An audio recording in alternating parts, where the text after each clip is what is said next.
MP board class 10th वाले सभी बच्चों का अंग्रेजी विषय का जो क्वेश्चन पेपर है वार्षिक परीक्षा 2026 के लिए 17 फरवरी का ये पेपर है। और आपको मैं यहाँ पर सेट बी बता रहा हूँ। कौन सा सेट बता रहा हूँ? सेट बी बता रहा हूँ। और आपसे मैं ये कह रहा हूँ कि प्यारे विद्यार्थियों, आप क्या कीजिए, रट लीजिए इस क्वेश्चन पेपर को। यहाँ पर आपको मैं सबसे पहले सेक्शन ए बताऊँगा, उसके बाद में आपको सेक्शन बी बताऊंगा। सेक्शन ए में आपको ग्रामेटिकल क्वेश्चन बताऊंगा, सेक्शन बी में आपको मैं टेक्स्ट बुक के क्वेश्चन बताऊंगा, जो कि प्यारे विद्यार्थियों 100% आपकी परीक्षा में छपेंगे। इसलिए जितने भी छात्र वीडियो को देख रहे हैं तो प्यारे विद्यार्थियों, इस पूरे के पूरे पेपर को रट लेना है और अच्छे से आपको क्या कर लेना है, याद आपको कर लेना है। चैनल पर जितने भी छात्र हमारे साथ नए जुड़े हैं तो प्यारे विद्यार्थियों, चैनल को सब्सक्राइब जरूर करो, क्योंकि अभी तो शुरुआत है, अंत अभी बाकी है मेरे दोस्त। तो ये पूरा का पूरा पेपर है। Fill in the blanks any 5 करना है।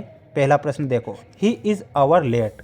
ए एन द का एक क्वेश्चन 100% आएगा आपकी परीक्षा में। ही इज़ आवर लेट, तो यहाँ पर आपको सही उत्तर क्या बताना है? तो यहाँ पर आपको एन का प्रयोग करना है। किसका प्रयोग करना है? एन लिखना है। He is an hour late. I buy the mobile if I had money. Would have या फिर कुड। तो माय डियर फ्रेंड्स, यहाँ पर आपको सही उत्तर के रूप में वुड हैव का प्रयोग करना है। किसका करना है? तो ये इतना आपको वुड हैव लिखना है। भोपाल इज़ लार्जर ग्वालियर, तो फ्रॉम टू या फिर देन। तो Bhopal is larger than Gwalior. He is afraid dogs from of या फिर टू। प्यारे विद्यार्थियों, यहाँ पर आप ऑफ लिखेंगे। द अर्थ राउंड द सन, तो मूव्स मूविंग या फिर मूड, क्या करेंगे इसमें? तो इसमें आपको कुछ नहीं करना है, इसमें आपको मूव्स लिखना है। क्या लिखना है? Moves. How students are present today, many much या फिर सम एनी मैनी, है ना? तो यहाँ पर आपको मैनी लिखना है। क्या लिखना है? मैनी। अब आप क्या कीजिए, स्क्रीनशॉट ले लो और पढ़ लो। मैं आपको पेपर बता रहा हूँ, पूरी मेरी जिम्मेदारी जो है बन रही है वो मैं बखूबी निभा रहा हूँ। आपकी जिम्मेदारी इतनी बनती है कि आप अच्छे से याद करेंगे। डू एज डायरेक्टेड में 5 करने हैं। C always speak the truth, change into negative without using not, यानी कि नॉट का प्रयोग नहीं करना है, लेकिन आपको किस में करना है? नेगेटिव सेंटेंस बनाना है। तो आप कैसे बनाओगे भाई? बड़ी समस्या है। तो इसमें आपको क्या लिखना है? सी नेवर। क्या लिखना है? सी नेवर लिखना है। सी नेवर स्पीक्स द ट्रूथ। क्या लिखना है? Speaks the truth. ठीक है, ये आपका सही उत्तर हो जाएगा पहले का। He did his work, change into negative sentence. अब ये आपको नेगेटिव बनाना है। तो देखो मैं बता देता हूँ। ही डिड नॉट, क्या लिखना है? यहाँ पर लिखना है ही डिड नॉट, ध्यान रख लो, सभी अच्छे से पढ़ लो। He did not do his work. क्या लिखना है? Do his work. ये हमारा क्या होगा? करेक्ट होगा, दूसरे का आंसर। तीसरा है they are collecting stamps, change voice में करेक्ट करना है। तो चेंज वॉइस में कैसे करेंगे? देखो आंसर मैंने पहले नीचे लिखे हैं ताकि आप क्या करें, अच्छे से पढ़ भी सकेंगे और हेल्प आपकी हो जाएगी।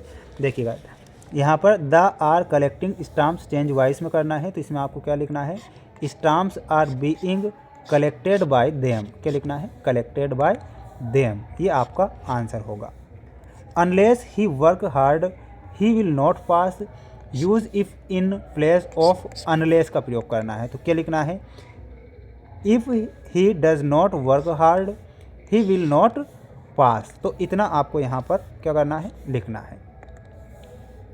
ही is too fat to run fast, right using so that का प्रयोग करना है। तो he is so fat that he can not run fast. अगला है चाबी सेड इसी का is working, change the narration. चाबी सेड दैट इसी का वाज वर्किंग। इतना लिखना है।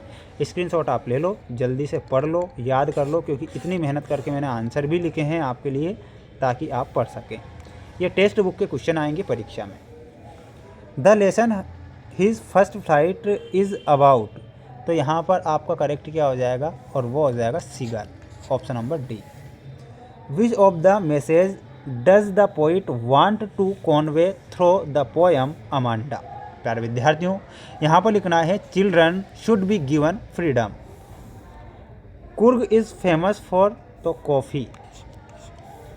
मस्टर्ड वाज, तो इसमें हमारा सही उत्तर क्या हो जाएगा फोर्थ में, option number D, blind are grey dragon. ठीक है, तो ये आपको सही उत्तर लिखना है, स्क्रीनशॉट ले सकते हैं। अगला जो सेट पेपर है वो भी बहुत जल्द आएगा। मेरे द्वारा जो मोस्ट इंपॉर्टेंट क्वेश्चन बताए जा रहे हैं 4 से 5 सेट पेपर के माध्यम से 100% इनमें से प्रश्न आएंगे और ज़रूर आएंगे।